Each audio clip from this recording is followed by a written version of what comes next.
So it should take about 4 or 5 minutes. And the first time they do it, they get to about 9 or 8 and they just can't do it. And it's amazing to see the progress because 2 weeks later, they'll just be blowing the doors off of it. And it was similar with us too. We started to do these different kinds of fast-paced workouts. And within, a couple weeks, it's almost like a cardio workout while working your muscles because it's about mentality, but it's also about your breathing.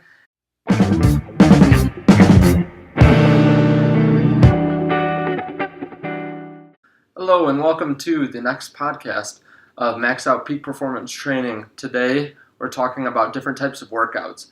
And as always, your hosts Sam and Tim. So we are talking today about different types of workouts, the workouts that we do together with our athletes, and then what people generally do, because I think that a lot of people that don't work out a lot or aren't around the space don't necessarily know what to do, or different types of workouts. They kind of get lost in the gym a lot of times. So, yeah, and I think it's the flavor of the month, and what's good today may not be good tomorrow because it wasn't in some magazine, or it's great tomorrow because it was in some magazine or something else like that. So it's good to talk about all of those things. Yeah. So I'm going to list off a couple different kinds of workouts, and then you'll just explain what they are. Perfect. So these are the workouts that other people do generally. One is the upper body or lower body workout where they're separated. Sure, and a lot of times, whether it's at a health club or if you're in high school, you're going to work out your upper body one day and your lower body the next. And usually you try to get in 2 to 3 workouts per week in each of those categories. And again, we'll go through some different categories. But in an upper body, lower body split, you're going to go basically everything from the waist up, 2 or 3 different days a week, and then you're going to go legs and or cardio the other 2 or 3 days a week. A lot of people hate cardio, a lot of people hate leg day. So usually because those aren't the ones you see and the ones you notice, most people don't like those. Yeah. And those would consist of a lot of the well-known exercises. So if you're doing upper body, doing bench press, doing curls, stuff like that, and then lower bodies, a lot of people do squats and lunges and stuff like that. It's generally what you think of when someone thinks about working out and going to a gym to work out with themselves or with a partner or something like that. The next kind of workout is a workout that's split up by body parts. So can you explain that a little bit? Yeah, a lot of times you'll work out chest and back. And traditionally, if you're doing it by body part, you're doing it by opposing body parts. So biceps, triceps, hamstrings and quads in your legs. Again, that's somewhat fallen out of favor, although it never ceases to amaze us sometimes how you get people who are doing splits like that on different days. I don't typically like it. Well, we don't like it for our athletes just because it doesn't always really build good balance, and we try to get in whole body workouts with a lot of explosiveness as well. But a lot of times if you're going to a health club, that's what you'll see. And when you talk to adults out of school or even those in college, a lot of times they're working on splits like that. Yeah, and I think that's difficult too because if you miss a day, say you can't go to the gym or you don't go to the gym for a day, then maybe you only do legs once that week, or maybe you don't do legs at all. So it's easy to kind of fall out of your normal routine with that kind of workout, as opposed to if you're doing a full body every day, then you're still maintaining equal work throughout all the other body parts. So you're not messing up and only doing legs, once every other week or something like that. So the next kind of workout people do is just going to the gym and doing cardio. Or they're just running. Yeah. They can get on a treadmill, they can get on an elliptical. A lot of people these days have those in their houses, a bike, Yeah. if you want to do that. Cardio can take on a lot of different ways. In theory, cardio can be swimming. Anything that gets your heart rate up typically, it would be considered a cardio workout by definition. Mm-hmm. But again, we try to incorporate whole body training in there. So there's cardio, but it's tied to explosiveness, it's tied to strength, it's tied to power, it's tied to endurance. So cardio is pretty much just what everybody thinks it is. Although, again, with what we do, we try to blend it with a lot of different things. And it does keep it a lot more interesting. I know lots of middle school and high school athletes that if we said, well, we're going to go run a mile or 2 miles, or we're going to run 10 400 meter sprints, they'd fall asleep or they'd be very disinterested. Mm-hmm. And then the other workout that we're going to talk about is just the high intensity workout. A lot of people do this in classes, whether it's like a Zumba class, a cycling class. They do CrossFit, stuff like that. So if you want. Yeah, and I think high intensity probably tends not to be your Zumba class. You don't always find a lot of high intensity there, although high intensity weight training is gaining popularity. High intensity, though, whether it's cycling, depending on how well you swim, it can be that. It can be a lot of different things, but that's really getting your heart rate up into a maximal zone of, let's say, 75, 80, 85, 90%. And depending on your age, that can be fine, or that can be probably not ideal. But it's something that is going to take your heart rate up and down and keep it in a target heart rate typically for enough of a time to make it that high intensity.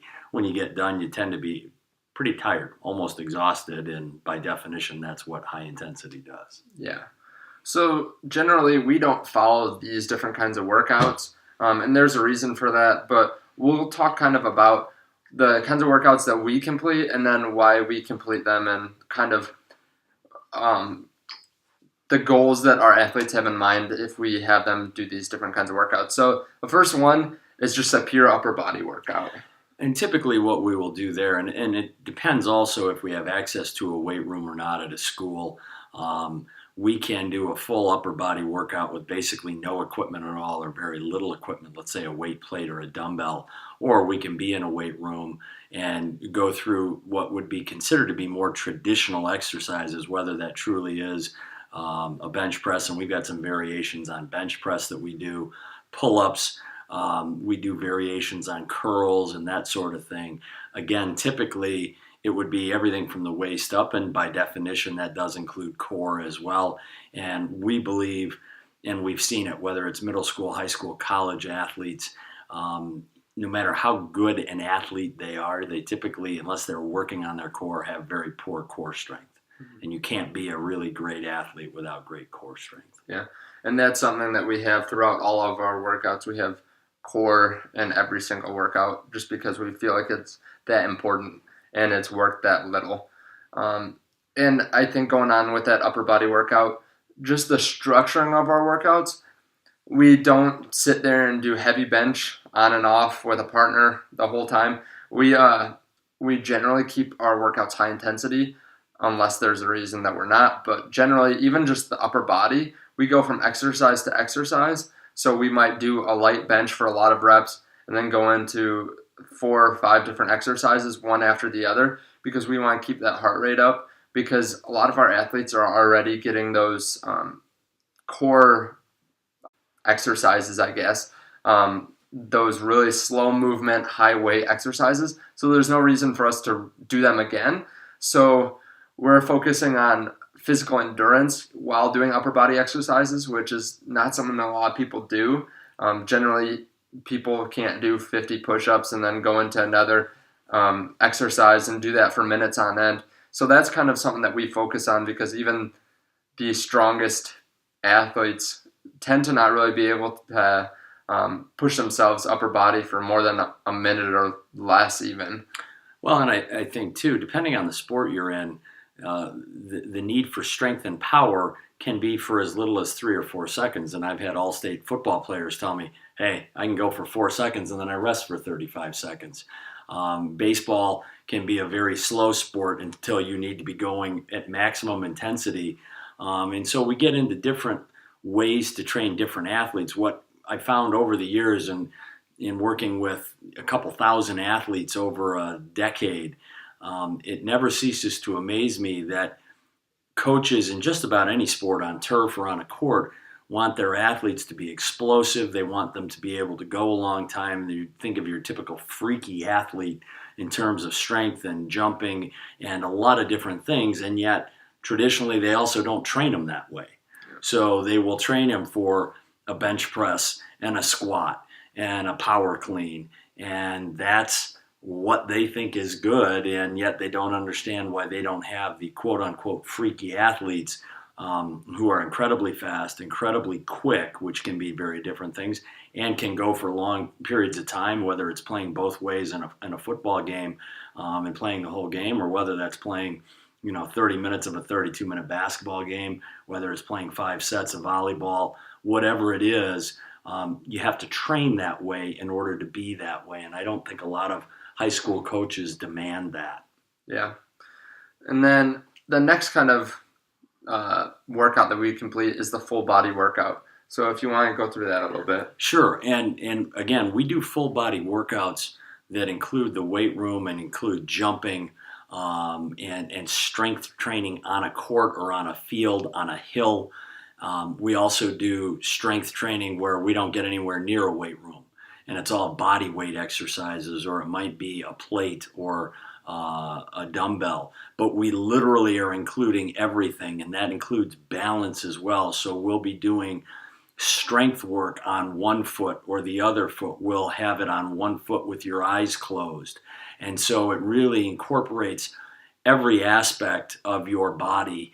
And by definition, it's not just your body. It doesn't stop at your neck. It includes your head. Mm-hmm. And so, whether that's the mental focus to be thinking about things as you're going at maximum intensity, which again, if you're going to play a sport, you have to be able to do, or whether that's the ability to endure through a lot of physical discomfort, and whether that's running a hill, whether that's going through our jump training, whether that's the weight work we do or the track work we do, whatever it is, it is truly full body. And because we are going at such a high intensity, it would be incredibly rare for us to go longer than about 35 to 40 minutes. And that's pretty much a full workout. Now, from start to finish, including our dynamic and band stretching and then a cool down, it might be 45 to 50 minutes, but the actual workload is probably 35 to 40. Yeah. And generally, the structuring of the workouts, we'll do full body exercises, or we'll do a really heavy upper body and then a really heavy lower body. Generally, though, we stick to the full body exercises, burpees, long jumps, different kinds of pull-up holds while doing abs and stuff like that. So generally, we do a timed exercise, go into a different one, and then work on core afterwards to kind of give them a breather. So we'll generally go 3 or 4 minutes, I'd say, and then core, and then go on to the next thing, while just giving them time to walk to the next exercise in between. Then generally we'll have a couple drink breaks throughout, but the whole point is to go from one exercise to the next so that mentally they can push themselves through 20 minutes of work without stopping. Well, and I think it's important also, and we talk about this with our athletes, that the idea isn't that training gets you ready for a game. We want training to be harder than any game. Mm-hmm. Now, there may be more pressure in a gym full of people or in a football stadium full of people or whatever it might be. But in terms of the actual athletic contest, if the game is the hardest thing you do, you're probably not going to be very successful at it. But with the way we push our training, we purposefully make it more difficult than any game can be, because then the game tends to slow down and become easier. And I've had coaches and players tell me that. Yeah.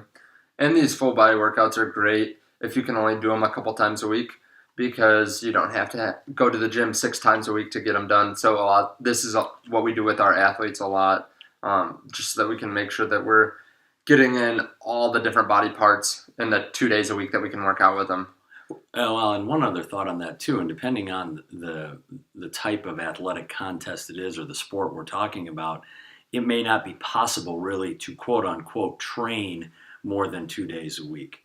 Basketball is an easy example, and other sports are the same way. If there's a lot of skill involved in it, and you've got to be playing those on multiple days with skill work, you can't afford to really train more than 2 days a week because you just don't have enough time. Yeah. And then if you've got games as well, and volleyball's like this, there are a lot of different sports like this, you really need to get your training in, make it full body, make it all out, and move on to the next day. And maybe that means you're going from the workouts to skill work the next day, maybe a tournament on a Friday night, a Saturday, and a Sunday, and you come back and train on Monday. You go through your skill work on Tuesday. You may do a little more or a lot more training on a Wednesday with maybe some skill work after that, but more skill work on Thursday, and then you're back in for a tournament the following weekend. And there are a lot of sports these days that go kind of all year round, whether that's lacrosse, whether that's baseball, club volleyball, and of course basketball. Yeah. So the next kind of workout we complete is jump training, jumping workout. And it's interesting also there, and I go back to the notion of coaches that really want freaky athletic athletes on their teams.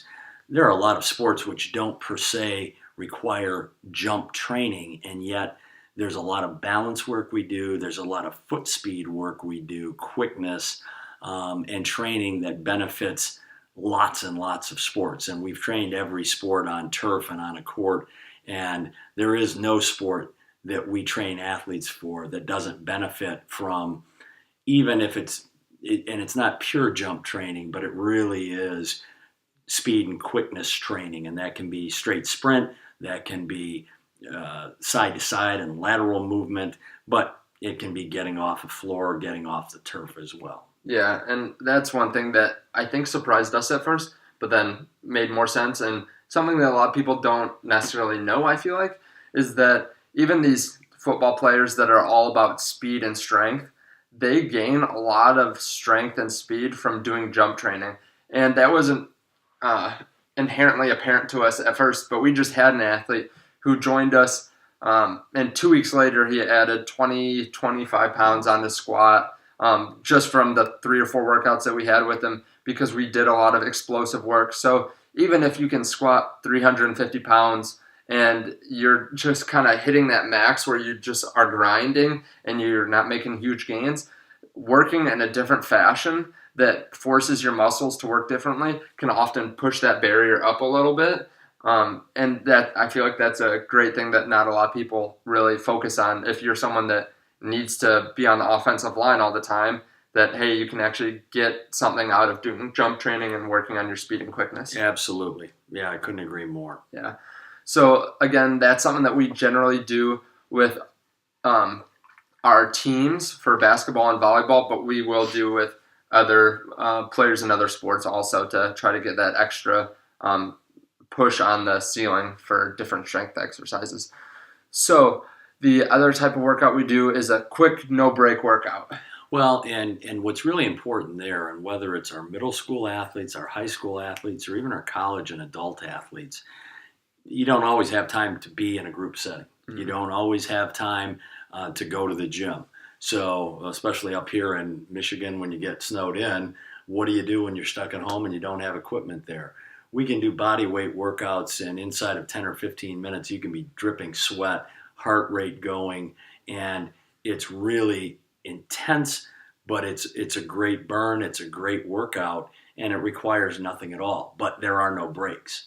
Or if there are breaks, they're minimal breaks for how fast can you take a sip of water and you're right back at it. And we time them with the idea that that's what you're going to do. And they're incredibly effective. It's also, and we like to talk to our athletes, and they don't often like to hear it, but it's true. We don't care necessarily how much you want to do it. It's, can you get yourself to do it? Can you do it 100% as hard as you can go? And you're that much better when you're done. Yeah. The amazing thing about this is, too, that generally people don't do these types of workouts, especially in high school. You get into a strength and conditioning class, and that's probably your first taste of the weight room or really exercising and training and stuff, and you're used to doing an exercise, waiting 3 or 4 minutes, and doing it again. So it's interesting to see these athletes. We'll do something like 10 push-ups, 10 jump squats, and then 10 seconds of core, and then we'll do 9, 9, and 9, and 8, 8, and 8. So it should take about 4 or 5 minutes, and the first time they do it, they get to about 9 or 8, and they just can't do it. And it's amazing to see the progress, because 2 weeks later, they'll just be blowing the doors off of it. And it was similar with us, too. We started to do these different kinds of fast-paced workouts, and within a couple weeks, it's almost like a cardio workout while working your muscles, because it's about mentality, but it's also about your breathing and being able to push yourself through, and then taking I guess breathing breaks when you're doing things that aren't as fast paced, like the core. So now we go up to 15 to 1 and then 20 to 1, and these, I think, along with some of the full body exercise or workouts that we do, are the hardest to do mentally, because after you say, like before you start, I'm going to do 15 push-ups, 15 squats, and then 15 seconds of core, and then I'm going to go down to 1. Like, if you fail. Like, it's not like an upper body workout where, like, oh, you go down an extra, or you don't do an extra rep on bench press and no one knows. This is like, it's only you, and if you stop at 7 that you didn't do a third of your workout or whatever it is. Like, it's like kind of a kick in the pants, I guess, to be frank. And I think that it's just great mentally, because you can go to your friend on a warm summer day and be like, hey, we're going to go outside and do this 100 burpee workout, and we're just going to see how fast we can get through it with nothing but a bottle of water. And it can be 10 minutes, and you're just done afterwards, completely dead.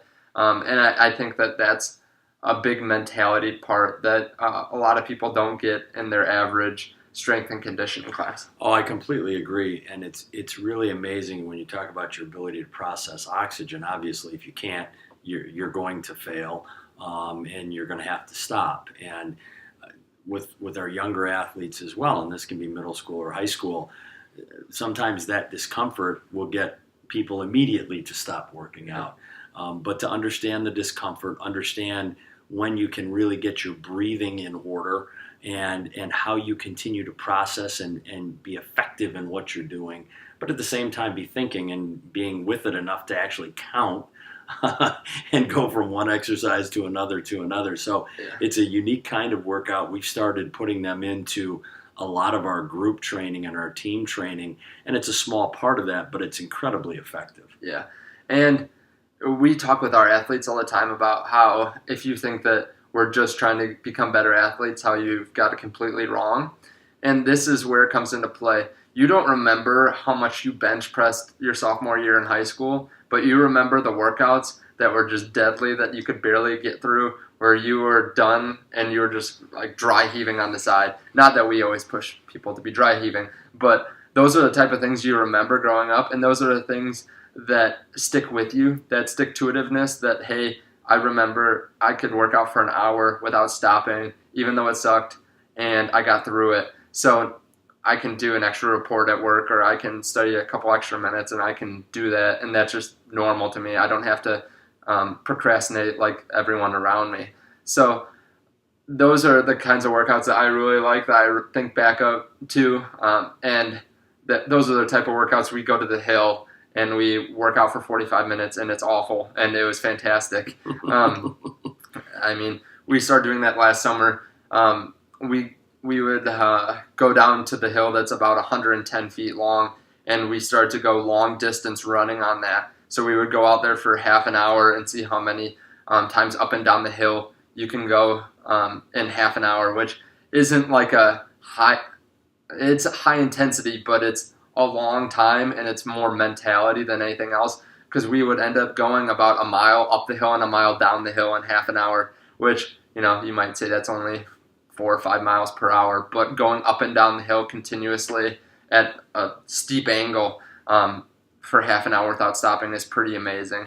Well, and I think what's really interesting too, and it's good even for our older athletes, and I'm certainly an older athlete now, but you can continue to build on that, and you can see your progress, and you're better, you're stronger, you're processing oxygen better, and you're becoming a better athlete, getting in better shape, because you can go longer and it isn't as bad.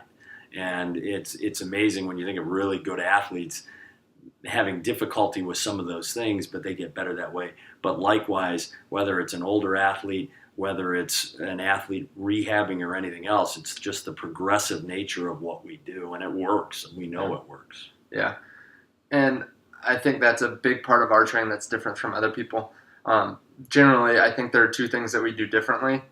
We try to make sure that our athletes are well conditioned while we're training. So unlike other people that might be doing, I don't know, squats to train their athletes, but then they have to go from training to conditioning to the sport to actually play. They're not game ready from their training, which seems a little bit crazy to us. And then the mentality aspect is different for us. I think that we basically sometimes will do these kinds of workouts, and basically we think, okay, what can these athletes do? What do they think they can do? We're going to do what they can do, not what they think they can do. And we're going to ramp it up so that it's horrible, but they can get through it, and they're going to be psyched up afterwards because they just did something that they didn't know that they could do. And I don't think enough training programs do that, where they make their athletes, think outside the box, but make them or show them how much more they can do than what they think. And I'm not talking about pushing an extra 5 pounds and adding that to your bench press, but being able to reach down deep to a place that they don't even know is there, and just like mentally take their consciousness away from their body and just do the exercises subconsciously almost. Yeah, no, I think that's absolutely right. And I think we place limits on ourselves on a regular basis, and that's the nature of life, fortunately or unfortunately. And what's glaringly obvious when we train is all of us put limits on what we can do physically. And like you say, we try to get outside the box. We talk about getting outside their heads all the time and understanding that they can really do a lot more than they think they can do. And once they understand that, that goes and they can apply it to every area of their lives. Yeah. And that's really important. Speaking as a dad, speaking as a husband, speaking as a coach of a lot of athletes, and as a trainer of a lot of athletes, it's an amazing phenomenon when the light goes on and there's that aha moment when they realize, oh my gosh, there's so much more I can do. And then they have no limits. They can do whatever they want. Yeah.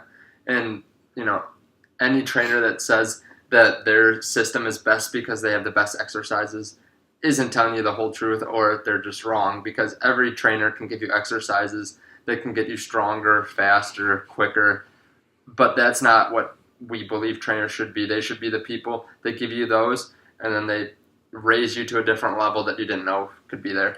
And I think, too, going back to how that translates to other areas of their life, we've had athletes that were those really quiet kids that just never said a word because they were too shy. And then going through these workouts, you can kind of see them like puff out their chest a little bit more, walk in the gym, talk to people, be a lot more confident in just a couple weeks. And it's kind of amazing because you think that shouldn't work that well, and then it does. But yeah. Well, and that's just cool. A really, really cool thing is to see how people can develop. And we say all the times, we will not put limits on anybody. We won't set limits on anybody because we think everybody can do amazing things. And we truly believe there is greatness in everybody. And it's just a question of finding how you get there. Mm-hmm. And we try to free up their mind to do that. And we certainly free up their body to do that and make their body work and their mind work together as well as it can. Yeah. So I think that's basically one of our key principles, is that no matter what kind of workout we do, we want to keep our athletes at a standard where they can't just show up and kind of go through the motions and go home feeling like they didn't get much out of it. We want to make sure that they are game ready and that they get that kind of endurance throughout any kind of workout we have. No matter what the end goal is, they have to be well conditioned and be mentally tough throughout. No, I think that's absolutely right. And if they aren't, and they really are just mailing it in, they're just there, it'll be glaringly obvious pretty much to everybody in the session that that's the way they are. Yeah. And, you want to be kind on one hand. On the other hand, well, at the end of the day, you're there to perform, and you're mm-hmm. there to be as good as you can be. And if you're just going to go through the motions, there's really no reason to be there. Yeah, I think that's something that we always forget, is that there was a reason that we're doing what we're doing, and a lot of the time we lose that along the way because we retreat back to what's comfortable. No, that's true. Including jobs and other stuff too, or school. Like, we signed up for it because it's the best thing for us, and then we kind of do as little as possible. So that's not what we want from our athletes and our workouts. So is there anything else you want to talk about? No, I think that's good. I think the key thing when you're looking at workout programs and trainers to train with is to understand what you're training for. And because you are training, let's say in the case of a sport, for a particular sport, it's easy to say, well, I'm just going to go train with that training program because they train football players or they train lacrosse players or volleyball players, whatever it is. But you need to look at what you're really looking to do. Your skill set is one thing, but your ability to be freakishly athletic with that skill set is something completely different. So if you need to be more explosive, if you need to be able to go longer and go harder and go longer, and basically be relentless, well, you want to be careful what you do because you can put in a lot of time and at the end still not have what you're looking for. Mm-hmm. So we encourage all of our athletes to talk with us, look at other programs, and see if there isn't something better for what they need individually. But we've had great success with a lot of athletes, and we've had a lot of great feedback from parents and the athletes themselves and the coaches too. Yeah. So that's it for